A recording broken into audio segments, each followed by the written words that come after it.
Nginibingelela nonke ababukeli be-Blaqlife TV, ngiphinde nginamukele kwesinye isiqephu sethu la sithi khona sikhipha izimfihlo. Igama lami nginguStufuza Dlangamandla Ezulu, umngwenya nkomo Msavukazi uMvuleni, intokazi yazalwa uMamkhize. So today sihleli nosisi osibhalelile wathi khona into emxinayo enhlizweni yakhe nasemoyeni wakhe emhlukumeza kakhulu, so ufisa ukuthi ayidalule today. So uzosichazela kabanzi ukuthi ubekwa yini la ekhaya namhlanje. Sawubona. Molo. Kunjani? Ngiyaphila njani? Ngiyaphila nami. So ubuya kuphi ngokuhlala? Ngokuhlala ndihlala kodwa-ke ngoku ndilapha eMkhomazi. Oh, okay. So ngicela sithathe usibeke ukuthi ubekwa yini la ekhaya namhlanje. Namhlanje ndize la ekhaya kwi-Blaqlife ngoba ndinemfihlo ekudala ndiyifihlile ndisengifuna ukuyikhiphela ngaphandle. Kwenzakalani? Into eyenzeka besikhule sihamba inkciyo. Noma ngesizulu ngiyayazi inkciyo but ngesizulu nethi umhlanga ehlolwa So into eyenzekana nomuntu wami sisina 5 years sithandana naye. Into besiyenza siyasoma. Kodwa into eyenzeka kwenzeka uba manimithe. Emitheni kwami ndamfihlela-ke ngoba ndiyamazi umuntu onjani, ngeke ayi-understand yonke lento uzocimba mhlawumbe ikhona into endiyenzile mhlawumbe ukhona umuntu eninaye. Ngoba uzozibuza imibuzo bani mithe kanjani sibe sisoma. So into eyenzakela ndadicide ndodwa ndabona uba mafanele ndisikhiphe isisu ndingamxelelanga. So ufika kanjani emcabangweni ukuthi kufanele usikhiphe isisu because mawuhlolwa usuke uyitshitshi and umqondo wakho usuke uphelele ekuthenini uyitshitshi. Yini esicabangisa ukuthi usungakhiphi isisu? Into engicabangisa leyo nto kuba ndimcingela umuntu onjani and nabantu bakokwabo ngabantu abanga-understand. So ndibonela uba kuzoba nzima kuye uba avume uba nguye onimithisiwe because phela asilalanga. So isimo sasekhaya sinjani? Mekuwukuthi waxaka ukuthi indlela ayiyona ngeke uyabona ukuthi nazokhona ukugcina umntwana. So isimo sasekhaya la ubuye khona sinjani? Ekhaya ku-street kakhulu. Oze even nje ukuphuma angingomuntu ophumayo ohamba noba kanjani, umuntu ohlele ekhaya. So nje bayangithemba kakhulu ekhaya. So usunesikhathi esingakanani-ke yenzekile yonke lento le? Suphelele 2 years. 2 years. Ngiyamxelela. And it's-right nje nomuntu wakho? Isa-right nje kakhulu. Akasoli lutho nje? Akasoli into. But nje into ebuhlungu kuba ngoku izinto azilungi. Naye sanda kuphelelwa ngumsebenzi. Nami izinto nje azihambi kakuhle empilweni yami. Uyasebenza noma usafunda noma? Bengikade nisebenza kodwa umsebenzi usawuphelile. Because nje ebusuku kuyenzeka ndiyaphupha ebusuku, umntwana uyandililela. Nje nobuthongo abusafiki kahle nje. Xa ngizolala nje ngiyoyika kwami. So beyinjani i-feeling kade wenza okay bachaza ukuthi ama-abortion ahlukene. Khona yasesibhedlela khona yasekhaya. So wena wenza kuphi? Ndiyabizwa ngoba ngiyasekhaya ngoba into eyenzeka ndathi xa ngifika eklinikhi ndisola uba nimithi. Ngibona-ke nyani uba nimithi nyani kundino 2 weeks imithi. So ndadicide ukuba mandiye ekhemesi banika umuthi endawuphuza. Oh, okay. Kwenzakalani-ke ekhaya?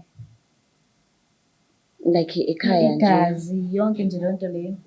Ndazama nje ukufihla. Babekuphi abantu egcekeni?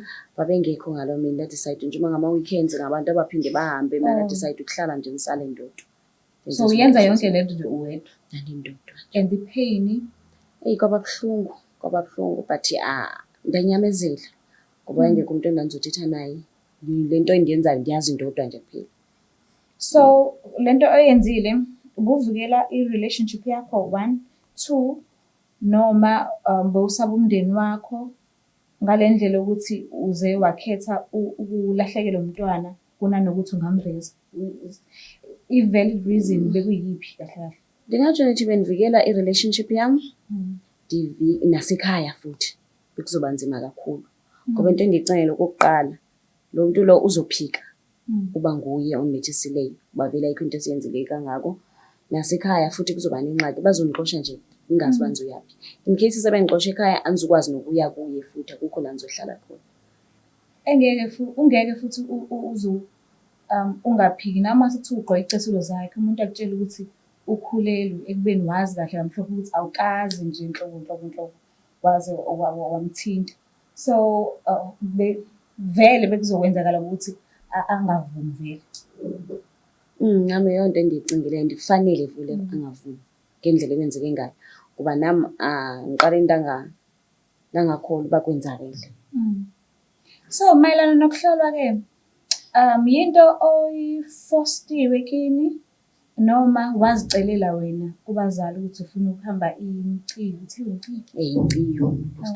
So into eyenzakalayo ekhaya since sikhula sonke osisi bami nabo bayenda nje baye emizini yabo bezintombi nto. So nje into esikhula ngayo sonke ngathi lisuku lethu nje so ubonele kwabadala not ngoba ukuthi wazicelela wena? Andizicelelanga. Uyathanda kodwa ukuhamba umhlanga? Ekuqaleni bengingathandi kodwa ndaya ndithanda ngokwendlela ngoba ndiyabona uba indlela e-right ngoba kufanele umuntu oyintombazane aziphathe ngendlela e-right. So njengoba uthi umntwana uke walahlekelwa uke wamkhipha ena-2 weeks efile esiswini sakho,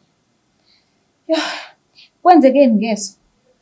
Iso alithintekanga, akwenzanga nix because nje uziphumele nje igazi nje ngendlela e-right. Manje angiyazi njengabantu besifazane if sigeza siyathinta zonke iy'ndawo mekuwukuthi efihlakele i-private part siyayithinta nje mesigeza senze sure ukuthi clean. So uzweni umuphi umehluko ozwayo so lokho wakhipha umntwana uma ucomparison nasekuqaleni engakaphumi? Umehluko wona ukhona since ngumuntu ozaziyo. So ndingazi noba mhlawumbe kukuzijaja kwami because kaloku nayo laa nto uba ikhona into erong endiyenzileyo. Uyayazi nayo into xa sewazi uba ikhona iphutha endiyenzileyo sendihlala ndinaloo nto uba kahle kahle ayisekho into endisayela phaa ngiyohlolwa. I'm sorry ukubuyisela emuva but ngifisa ukwazi igazi ukuthi belinjani, bekuyigazi lamanzi noma bekunamahlule thizeni, bekuyini nje? Belingamanzi but namahlule nje amancanyana nje-ke angaqhelanga kuba khona anomehluko, bekunomehluko-ke. Wathi wathatha wenza njani lawo mahlule? Into ethatha nje ngachitha etoilet wazinangendudu. So manje-ke njengoba uthi iso aliphazamisekanga alithintekanga, usaya-ke emsinweni wamantombazane? Andisaya kuba vele ayikho into ephazamisekile. Ngisa-right nje manje abantu onomehlo, thina sithi onomehlo ngesizulu, angazi ngakini e-Eastern Cape eBizana ngisho, angazi ukuthi nithini ogogo abahlolayo nibabiza ngobani? Ogogo abahlolayo nje sibabiza njengomama nje, omama ababheka intombi. Manje ma usufika kuyena-ke kade usuqeda kwenza lento le, uma umbheka emehlweni akhe yini into ayisola nje, wathini? Ndaye ndambheka kona wangibheka but nami ndangabonisa into. Naqina nje ngathi angenzanga because nawe uyayibona into but at the same time uyayibona kodwa uyaxakwa nayo ilihlo likhona alihambanga. Hayi, akashongo lutho nje, wasukuma nje wanikeza ichashaza lapho? Wasukuma nje wangibuza nje kha ukuthi nje ayikho nje into ekuyenzeka, nami ndaqina isibini kodwa ukhona into ayisolile? Ndabona ikhona into ayisolile kona. Mase lapho uqhubeka kanjani akufaka ichashaza because fangabe phela ubiza abanye because angicabanga ukuthi usuke yedwa, basuke bebaningi nabanye omama emaceleni. Basuke bekhona kodwa nje into eyamxaka naye yokuba ilihlo likhona aliyanga ndawo. Ngabe uyazixelela uba ikhona umonakalo owenzakileyo kodwa nje uxakwa yilo. So wathi uyitshitshi? Nje kusarayithi. But according to my knowledge, ungangihlafune angizi kabi, but ngokwazi kwami mina ngazi ukuthi itshitshi umuntu ohlambulukile, o-clean, ngale ndlela ukuthi akaze azathelwe isidoda. So umuntu wesilisa akaze wa-exchange umoya nomuntu wesilisa ephefumulela kuyena mekuwukuthi ngiyasoma. Ngazi ukuthi umuntu ongakaze athintwe umuntu ongakaze ahlangane nje ngisho nanokuthintana ngokujulukelana yabo during intercourse ukuthi kwenzakalani. So uqhubeka kanjani uzibize ngetshitshi ekubeni uke wasoma?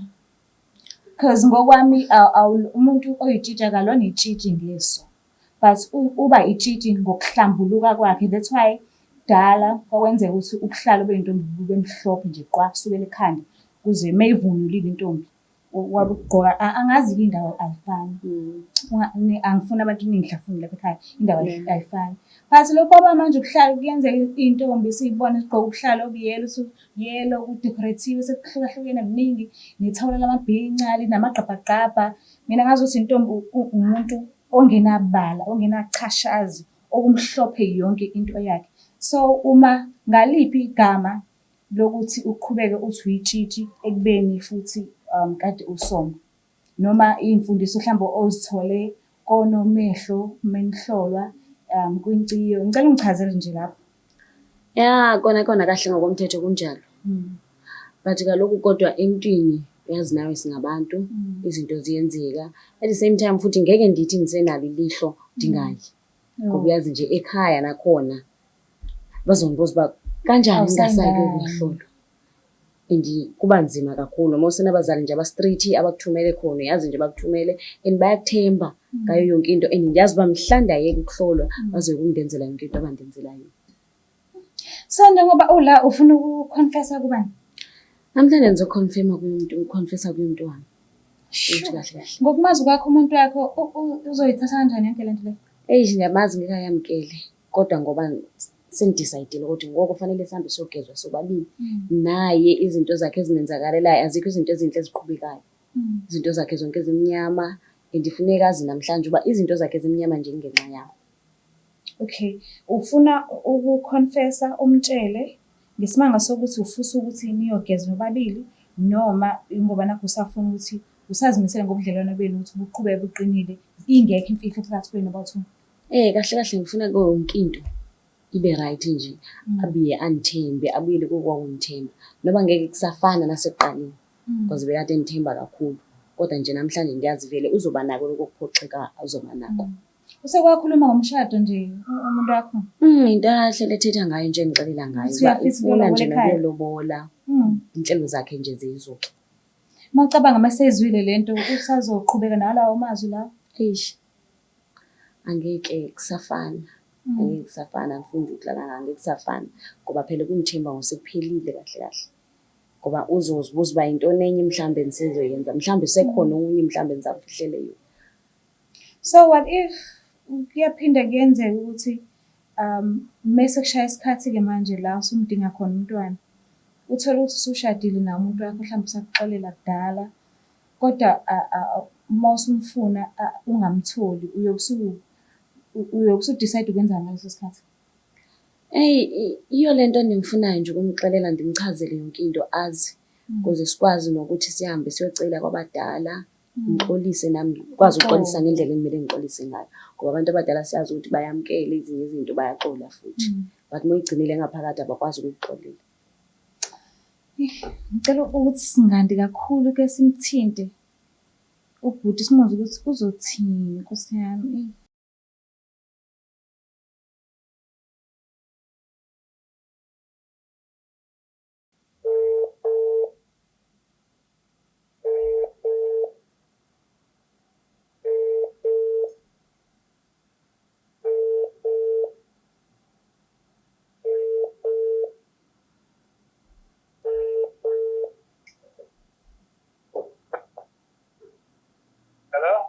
Kunjani baba? Njani? Sikhona ukhuluma noSitufu Ngamandla Zulu from Blaqlife TV. Okay. Ngihleli nomuntu wakho lana ungivakashele today kushow esithi sikhipha izimfihlo. So ucela ukukhulumisana nawe bengicela ukuthi umlalele. Okay. Sona sami njani? Ngiyaphila Ngiyaphila nami. Yebo. Sona sami ndiyathemba la ukhona uright for uba sithethe kunento endifuna siyithethe namhlanje. Okay, mhlawumbe noma ngikhanya sincanyana kodwa ungaxoxa. Okay, sona sami nithi njengoba uyazi manje uma besikade siyisoma sobabini kwenzeka uba nithe. So ndakufihlela decide ukukhipha isisu. Ibaba lento yakhe ngingwashiya nasheshisa kuwe. Ngathi ubethi futhi khona ingane futhi manje sekishiwe futhi. Sona sami njengoba sasikade sisoma kwenzeka uba manithe. Ndamitha. Ngigqibela ndiyikhipha isisu. Kwenzeka ndamitha because ndathi emva kokuba bendidibene nawe xa ndiyeklinikhi ndafika kuthiwa ndimithe. Hayi bebonke lathi inkinga ngampela manje ngoba mhlawumbe nakhona obathiwa khona kuthiwa mhlawumbe ukuthi beyiqine ukuthi ngeke mhlawumbe nawe ngasizo kakhulu lithi wazokhipha ingane manje angazasenzo. Into edala ndenza loo nto leyo ndandisazi uba vele ngeke u-understand njengoba unga-understandi nangoku. Nengakhula umile ozokhipha ingane maye wena wayuthi ingane yami wazenza nje yami waphela mhlawumbe ngaphatha wesababuya kodwa amakholwa ukuthi ngathiwa uyasoma kodwa ukubulelo ukuthi Beba ndithi uyazi uba ndithandana nawe kuphela and nguwe kuphela umuntu endisoma naye kekho omnye umntu. hayi andikho nengakhulu masokuzaza nje manje Okay, into edala ungabikho sure ungoba nikhephile isisu mhlawumbe or nimithile yephi into edala ungabikho sure? okokuqala nje uma ukhulelwe umuntu wakho umtshela utshela umuntu wakho futhi wena mhlawumbe nakhona ukhathulelwe watshela umuntu wakho wangaphela mhlawumbe wayabo indaba wakhe manje sesiyotshela into ezotshela babongane yakho. Oh, njengoba ngishilo bebe ukuthi uyazi uba kekho umuntu endithandana naye and kwakunzima futhi ukukuxelela ngoba ndiyakwazi vele inhloko yakho iqinile kokuqala ubungazuvuma yonke loo nto. Akunayo ishoda ngakho lokho phela kuningi okwenza ukuthi mhlawumbe ngihlela khona manje uyabona khona ngoba ngitshela kancane ngiyabo amatasa lami ngiyazama ukuthola mhlawumbe ukukhuluma ngoba le ndaba yakho ngiyazi. Okay, sithando sami lilonke uthini uyaphika or awufuni okokuqala nje njengoba uphelelwe ngumsebenzi anithi uyazazi uphelelwe ngumsebenzi njengoba uphelelwe ngumsebenzi sisimnyama esisilika kuwo esifanele uhambe uyosigeza. Hayi kuyafana khona mhlawumbe ube mhlawumbe ukhulelwe nakhona kuyinkinga nakhona ukuthi mhlawumbe singane ukhulela angazi ukuthi lezo ubizokwenza ukuthi test okungena kodwa manje ayisethi manje manje ngizokulinda ngibona kanjani khona besho. Okay, sithando sami okokuqala nje into endizoyicela kukuba uhambe ogezwa la uzoyogezwa khona noba uyanga la ngifuna ube ngicela siye khona ulungise nje nezinto zomntwana so that izinto zizohamba kahle nakume zami zihambe kakuhle kuphela. Yabo nje ayikho bezekela ngoba ngisho nje awubuye mhlawumbe ufona kodwa ngathi ekhaya ngoba manje ngoba ngitshela ngakho bada ngizabo ukuthi bathenda lokho ngabafayisi. Okay. Nkulunkulu wami. Ngokumazi kwakho-ke unjani manje? Usuke safisa kodwa ukukhulumisana nakho? Mangasafuni. Asafuni. But-ke ngesimanga sokuthi usukushilo kade kusenhlizweni awusugcinile for 2 years. Usunjani wena? Mina sengikhululekile ngaphakathini lami sekuzikusela kuye-ke uba uthini uba isicelo sami uyasivuma noma akasifuni ngoba ndiyazi uba ayikho into ezoqhubekela phambili if nje. Ngicabanga ukuthi lezi zinto lezi zigezwa ey'nyangeni noma ezangomeni noma kubathandazi noma izanusi angazi ukuthi kanjani ukuthi ngingabiza kanjani but zigezwa labo bantu laba abadila nezinto ezikanjalo. So bake bafune imali-ke abazenzi mahhala zonke lezi zinto. So izobe isibuya kuphi imali yokugeza? Into enzima nje yeyo ngoba bengithembe yena njengoba naye sephelelwe ngumsebenzi. Ngisazozama nje nami ngizame nje ngendlela engizama ngayo into yami nogeza isayidi lami-ke kuphela-ke nazibonela uba wenza kanjani. So isiphi-ke isifundo osifundile kuyona yonke le nto le isiyenzakele empilweni yakho? Kahle kahle into endiyifundileyo ukuba uba nemfihlo xa uthandana nomuntu kufanele uvule isifuba noba kungabanjani. Okungcono nihlukaniswa inyani kunoba nihlukaniswe ubuxoki. Iyo nto endiyifundileyo nendingafundisa abanye abantu nje ukuba if unomuntu wakho umthanda usafuna niqhubeke ngothando akufunekanga ube nemfihlo ngoba imfihlo ekugqibeleni zigqibela zisona yonke into ngoba if mhlawumbe ndandithethile naye ndamxelela uba nimithi wayizoza nenye indlela sisombulule ngayo but namhlanje ngifundile isifundo ukuba imfihlo zenzima kufuneka uzenze nje empilweni yakho yonke. Ngeshwa nangebhadi-ke asinayo i-remote yempilo yokurewinda siye isimo singakaqali okudlula mase senzekile. So mase kuthiwa kuyenzeka sibuyele emuva ungalungisa kuphi? Eish, kuninzi kakhulu engingakulungisa xa ngathiwa nje ngibuyele emva. Ngoba phela umuntu wami kahle kahle umuntu owe-right. Kahle kahle ubendenzela yonke into. Kodwa-ke mina ngesenzo sami engisenzileyo sokuba nemfihlo kuye ngisenalo nelo themba loba sizoqhubeka kahle ne-relationship yethu. Because ngeke abe sangithemba. Okay, so iy'mpilo zethu zicishe y'fane. Le nto ekwenzakele namhlanje wena ikhona esazomenzakalela, kanti ikhona futhi nesuke yamenzakalela before. So asike sifokhase kulo okuyokwenzeka ngelinye ilanga aqondane nayo. Ungathini kuyena, ungamkhulisa uthini? Ya, umuntu nje kahle kahle especially kwabasakhulayo nakuyintombi into. Into enizobafundisa nje nizobachazela ukuthi kufuneka baziphathe kakuhle. Kahle kahle kuba yintombi into, it's about ukuziphatha. Ukuthi wena kahle ekugcineni intoni ofuneka yenzeke kuwe. Because if ungaziphathi kakuhle nezidalwa zakho ezakokwena abadala abangasekho bayakuflathela. Zonke izinto zakho zigqibele sezingenzeki kakuhle. Ngiyathemba ukuthi uzokhona ukuthi ukhulumisane nomuntu wakho nilungise izinto nobabili. Mina ngiyabonga ukuthi uzivakashelile kushow yethu wasithatha istep sokuqala. Engiyathemba lokuthi uzosizakala kakhulu. Ngibonga kakhulu uBlaqlife TV because bengazi banizongiqala ngaphi. Ngizoqala kanjani? Ngoba kahle kahle if mina bengithetha naye nje face to face bengeke adanimamile. Namhlanje ngiyabonga ukuba la. Wamukelekile-ke futhi uphinde ubuyele kuthini uma ubona ukuthi uyagqilazeka kakhulu sekubhokhela counseling. Awuzokhokha manje. Ngiyabonga kakhulu. Bazali siyacela kahle kahle ukuthi nisifundise masiyingane sikhule phambi kwenu because right now ubhuti uye wabuza ukuthi uyamitha yini umuntu osomayo. Angihlosile ukuhleka kodwa ngiyacela lokho nje lo mbuzo uwodwa usho uveza lukhulu ukuthi abazali bethu abasikhulisi ngendlela eyenele kanti impilo nansi isibhekile and asohlezi siyingane siyakhula njalo. Nathi kufanele sifundise iy'ngane zethu ney'ngane zethu zifundise abazukulu benu.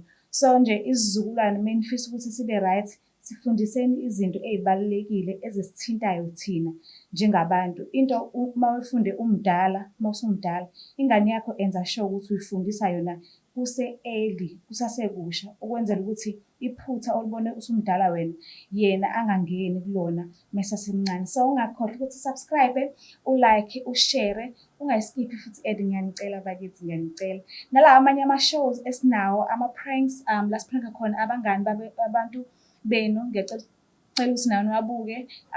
Nale ethi sikhuphula usinawana nayo futhi ngiyacela ukuthi niyibuke. Nje into noBlaqlife phakathi, ningabe senigxile emfihlweni kuphela. Angisho ukuthi ngiyanixosha njalo emfihlweni, zibukeni nazo and ngiyazi ukuthi ningithokozela kakhulu. Enye into engifisa ukuyicela ukuthi ungakhohlwa ukuthi wamukelekile ukuthi ujoyine. Lokho kuzokubeka ethubeni lokuthi ividiyo mayikhishwa kuqala ubone kuqala. Ngiyathanda kakhulu, bye.